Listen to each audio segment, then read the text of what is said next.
Why the Red Sox cannot afford to lose Willson Contreras for an extended period of time.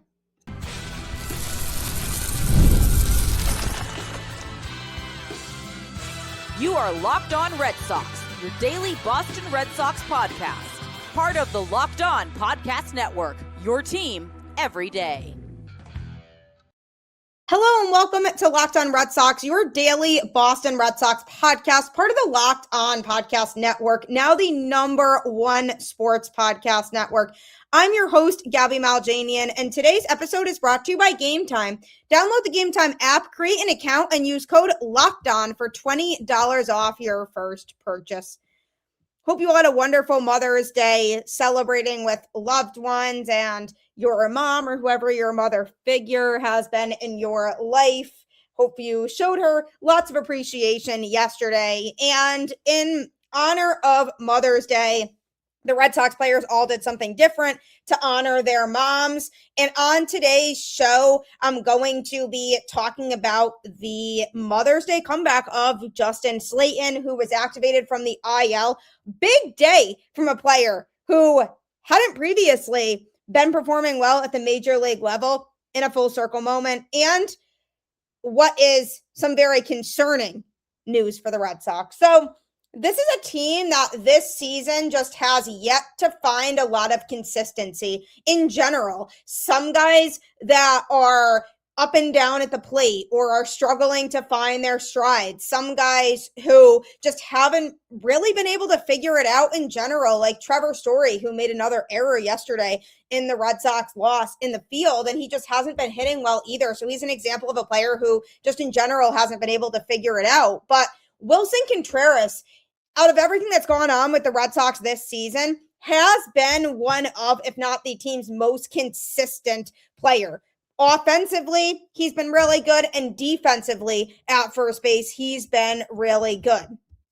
Overall this season, the 33-year-old is batting .259 with a .380 on-base percentage and .467 slugging percentage with a team-high 8 home runs and 23 RBIs. On top of that, too, he's also contributing to this team in other ways when it comes to providing offensive productivity. He's reached base safely in 35 of his 39 games that he's played in. He is tied for the lead on the team in walks with 20. He's second only to Wilyer Abreu in slugging percentage with a .467 and OPS with an .842. And he's tied with Cedar Rafaela for second most hits on the team with 35. So this is a bat that consistently finds his way on base. And that was definitely something that the Red Sox needed this offseason. So he has certainly proven to be a good acquisition for this Boston Red Sox team. And not only that, but defensively, he also has been really strong at first base.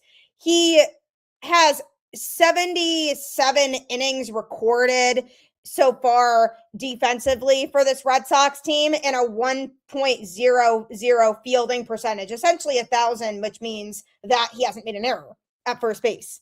And that's telling. I mean, it's pretty common for guys to make some errors along the way, but he's been rock solid at first base for this team. He's shown versatility, including demonstrating quick reflexes and initiating double plays, which has been huge. He's had 77 total chances with 7 assists and 70 putouts. So it's no mystery that his defense has been a huge contributor too. He also not only brings all of that to the table, but he's tied for the MLB lead among first basemen with 4 defensive runs saved. So he's certainly stabilized the position for the Red Sox, also contributing 6 outs above average during the early part of this season. He is a key part of a Boston defense that has led the majors with 31 defensive runs saved, which has been huge, and you can credit some of that to him. So it's no mystery that Willson Contreras is a very important piece of this roster right now, but unfortunately, things did not go his way in yesterday's game. He exited the game against the Rays after getting hit by a pitch for an MLB leading 8th time this season. So he took himself out of the game after the first inning. And it's crazy because he just constantly gets hit by a pitch. I don't know what it is, but for some reason, like, pitchers just are hitting him a lot. And he's just so good at the plate that it was a scary moment. All of a sudden, you see Andrew Monasterio coming into the game for him, who definitely pulled his weight, by the way, when he came in and substituted for Willson Contreras. He got 2 hits in this game, but you want Contreras to be out there. So then after Contreras exited the game, later on in the game, it was announced that he sustained a right hand contusion. He ended up getting plunked on the hand by a Nick Martinez fastball in the first inning. And then he initially stayed in the game to run the bases, but to begin the next frame, that's when Monasterio took over at first base.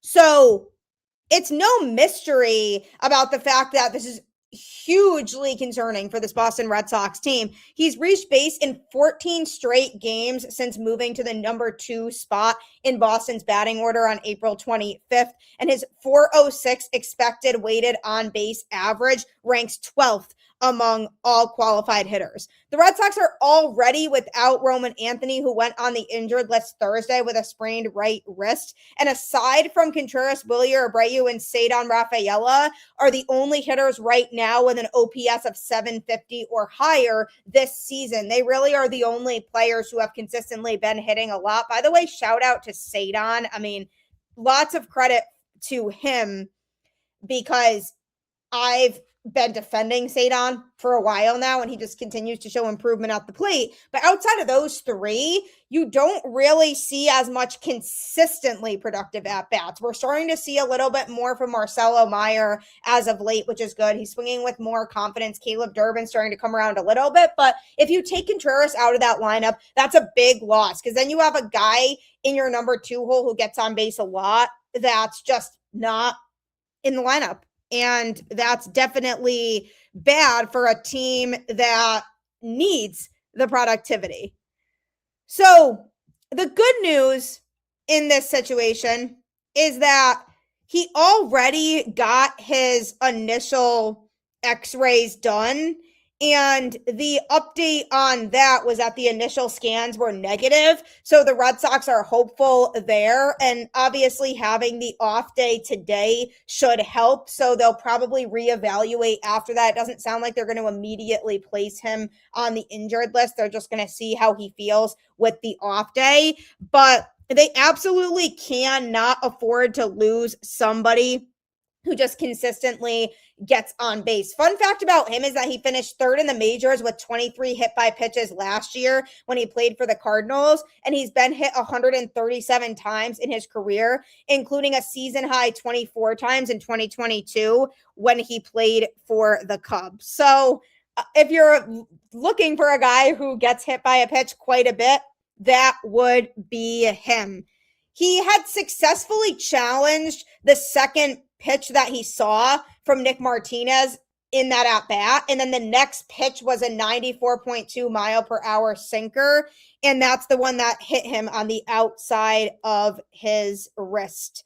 So the bat flew out of his hand. He began walking down the first base line and then stopped midway and squatted down, visibly frustrated and in pain. And then Chad Tracy and a trainer came out to check on him. They escorted him to first base and continued to examine his hand before returning to the dugout without him. So it appeared like he was okay at that point and was able to finish the inning, but then it was clear that he wasn't when Monasterio took over for him.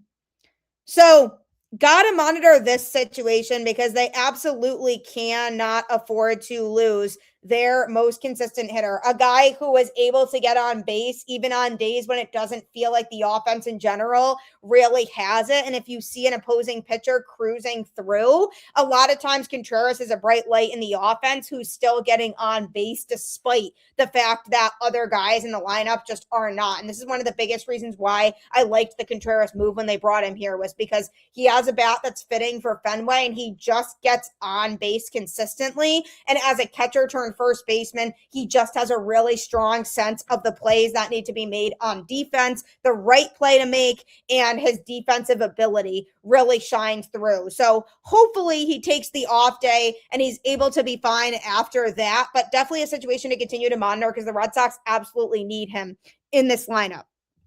Coming up, it was a big day for a guy who previously had struggled in the majors and had a full circle moment in yesterday's game.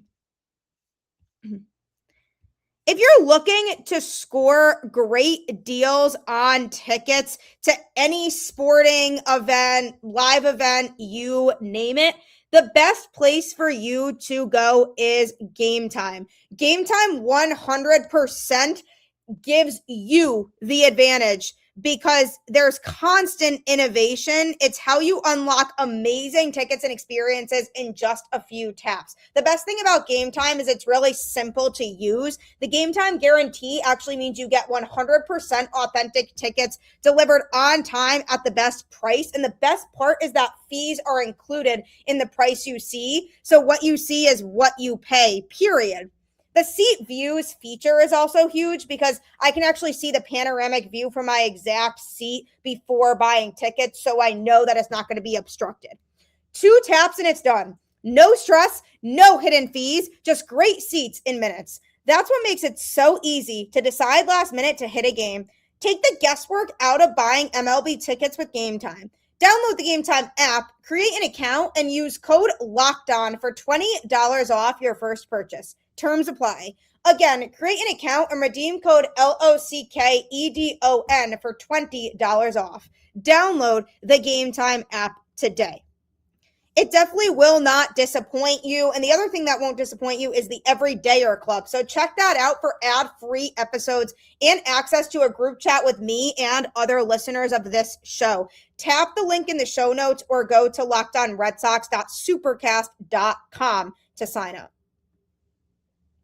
Well, Willson Contreras may or may not be hurt. We'll definitely have to monitor that situation as he exited the game early yesterday with a right hand contusion. Pretty positive sign that his initial x-rays were negative, but they're going to continue to monitor the situation, which is good. Hopefully he's not out for an extended period of time because this lineup definitely could use him. But a guy who had a big day yesterday for the Red Sox, despite the team losing against the Tampa Bay Rays, is Mickey Gasper. And it's definitely a full circle moment with him because he had previously been in the Boston Red Sox organization and then was given a chance to play at the major league level. And he essentially struggled at that level and wasn't able to get that hit, that first major league hit. And when a player isn't getting that first major league hit, a lot of times it can eat them alive because that's the only thing they're thinking about. So then it ends up getting in their head too much and then it impacts their play. So the longer that went on, I'm sure the more it impacted him mentally and he wasn't able to be as effective. But then it became a full circle moment for him because the Red Sox brought him back into the organization. And he is definitely happy to be there. He had expressed it recently that he is happy to be back with a team that he felt like he really enjoyed being with. He enjoys playing at Fenway, and he's a switch hitting catcher and infielder who was recalled from AAA Worcester the other day to replace Roman Anthony on the 26-man roster after Roman was placed on the 10-day injured list with a wrist sprain. The Red Sox had originally reacquired Gasper in February of this year, claiming him off of waivers from the Washington Nationals. So before his recall, he was having a strong start with the Woo Sox, batting .295 with a .426 on-base percentage and .524 slugging percentage with 6 home runs and a .948 OPS over 27 games. So he was impressing there, and the Red Sox said, why not give him another chance? He was added to provide left-handed power off the bench and depth at catcher and first base. And he ended up ultimately having a big game on Sunday. And it has to be a really exciting moment for him because this is a guy who's worked so hard. He absolutely grinds and he definitely deserves it. He's a New Hampshire native, so he's from the area originally. He said it's a dream come true. I loved my time with the Red Sox in 2024, and then coming back here, it was surreal. I got goosebumps when I was told that the Red Sox claimed me. So this is right where I want to be. It's where my heart is, and I absolutely love playing for the Red Sox. So this is a guy who Chad Tracy knows pretty well from working with him in Worcester. And Gasper was really happy for him when Tracy got the call up to manage the major league team. He said it's just a guy that's earned it, putting the hours, putting the days at the minor league level, coaching and loving this game, giving everything he's got. My favorite thing about him is how much energy, how much he wants to be here every day. So for him to get the call, it's a testament just to what hard work and perseverance will do for you. With the changes in the Woo Sox coaching staff, Gasper said the players' experience will carry them through. He said everybody's their best hitting coach. We've all done this for a long time. Obviously, there's a little turnover, but at the same time, the Red Sox do a really good job having a common theme throughout the organization. You're not surprised with the new hitting coach because every coach is on the same page, relaying information, how we go about scouting reports, all that stuff where you rely on the hitting coaches in terms of in the cage. Everybody's got their routine. Nothing's going to really change. And I think all the hitting coaches know us well enough to give us the cues and those little things, those little nuances of our swing to get us back on track. So he has nothing but really positive things to say about the Red Sox organization. And it's great that he got his opportunity again. And Chad Tracy explained the reasoning for having Mickey Gasper in the game on Sunday as the starting catcher. And he said one of the biggest reasons is because he provides a lot of productivity offensively, especially from the left side. Chad Tracy worked with him in 2024 in Worcester, and he has seen him grow offensively. Even though he's a switch hitting catcher and infield utility player, he mostly plays catcher, and he's known for high on base percentages in the minors, particularly in 2024. And prior to the game on Sunday, he had batted in the majors a 133 average over 58 games, but he, during a stretch in 2024, was leading AAA in on-base percentage with a 509. So this is a guy who has racked up a lot of strong stats offensively in AAA. And in the 2024 season, following a promotion from AA on June 4th, he excelled in AAA, leading the league from June to August with a 396 average to go with that 509 on base percentage. He's known for his plate discipline and an ability to hit for power in the minors. Essentially, the primary positions he spends time at are catcher, first base, and second base. So that's nice for the Red Sox because there's some flexibility there. But he's shown significantly better production from the left side against right-handed pitchers. Even though his major league performance has been limited, that just seems to be a pattern. So Chad Tracy thought, hey, we might as well put him in the lineup when we're facing a right-handed pitcher. He's a guy who provides some versatility in the lineup because the Red Sox right now, based on the guys who have been in and out, have a lot of right-handed hitters in the lineup, ironically. So he's somebody who can provide a lot of value from the left side and can create some versatility and balance in the lineup.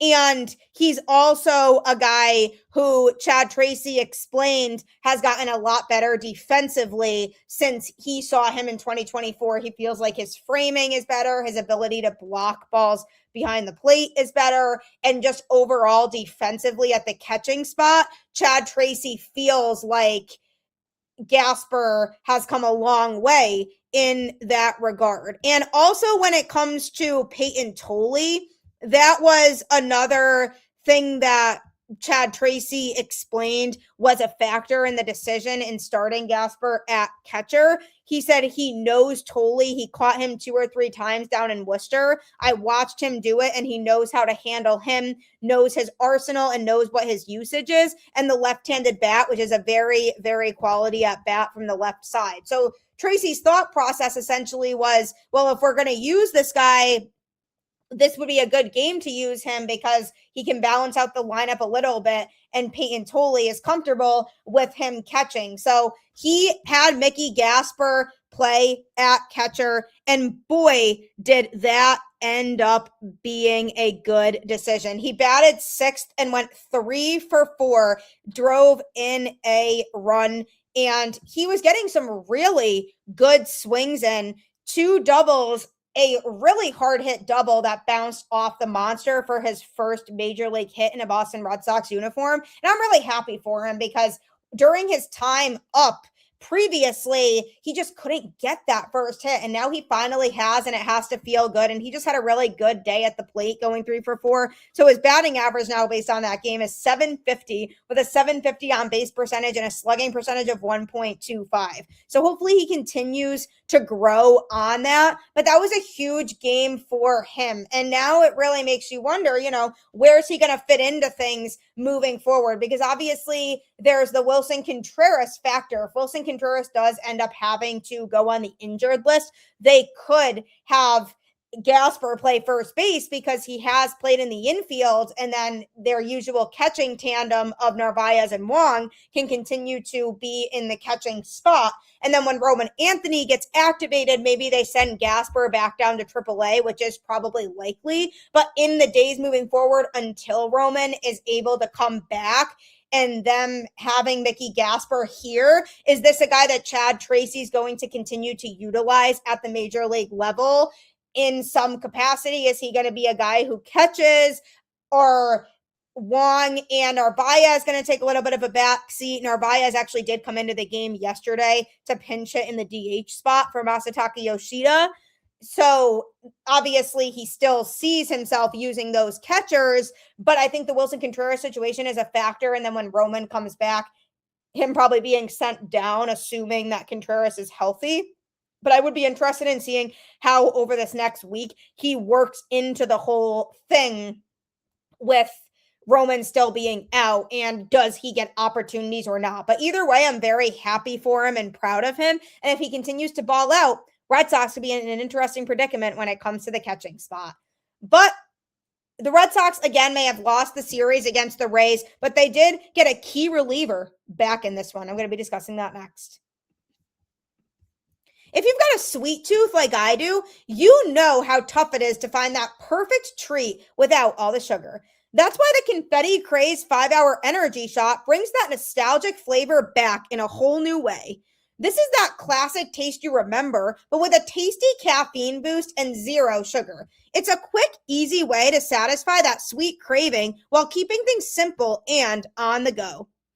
Confetti Craze 5-Hour Energy Shots taste just like birthday cake, vanilla and buttery flavors to let you be unapologetically extra and unstoppably energized. The Funfetti flavor is back on 5hourenergy.com or Amazon, so crack open Confetti Craze 5-Hour Energy Shots today. This is so addicting because, we all love sugar, we all love our sweets, and we all love the taste of dessert types of food. But with these 5-Hour Energy Shots, you feel like you're not actually consuming those desserts, but you're still getting that same taste that you would with those. So you'll probably get addicted, but definitely try them out. The Red Sox lost 2 of 3 against the Tampa Bay Rays this weekend in what was supposed to be a 4-game series, but Saturday's game ended up getting rained out in a game they canceled just 10 minutes before first pitch, which is pretty crazy. The Worcester Red Sox postponed their game much earlier in the day. So that was a little crazy the way they handled that, but because the series only ended up being 3 games and the Rays took 2 of them, the Red Sox fell. Game 1 of the series, the Red Sox fell 8-4. Jake Bennett pitched, didn't have his best stuff, 5 1/3 innings, 6 hits, 4 earned runs, 2 walks, 1 strikeout. And then Greg Weisser came in, didn't pitch well, he is just not a guy that can fully be trusted out of the bullpen right now. And then Tyler Samaniego came in and pitched well as usual, but Ryan Watson came in and gave up 3 earned runs. So ultimately, the pitching didn't have its best stuff in game 1 of the series.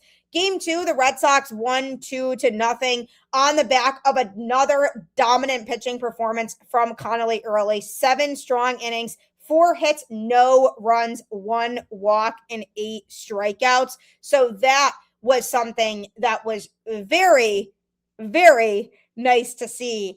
I am excited about Connolly early. I really like the potential there. I think he's definitely somebody who could be very good for this Boston Red Sox team as long as things continue to go the way that they are going for him. And then Garrett, Whitlock, and Aroldis Chapman, the usual suspects, came in to close that game out. And the Red Sox runs came on 2 solo home runs, one from Wilyer Abreu and one from Cedar Rafaela. So that was a good game that the Red Sox were able to take, but unfortunately couldn't close it out on Sunday as the Rays won 4-1. Peyton Tolley through 5 innings, giving up 7 hits and 3 earned runs with 4 strikeouts. He did give up 1 homer early on in the game. And this was a really meaningful outing for him because he lost his mom to cancer a couple years ago. So making the start on Mother's Day and him pitching for her, definitely meaningful for him. But even though the Red Sox lost this game, they got a key reliever back for this game in Justin Slaten, who threw 1 inning with 1 strikeout, no runs, through just 15 pitches and 9 strikes, and sat down the Rays 1-2-3. Absolutely a key bullpen reinforcement piece for the Red Sox. Slaten had been out since April 5th with a right oblique strain.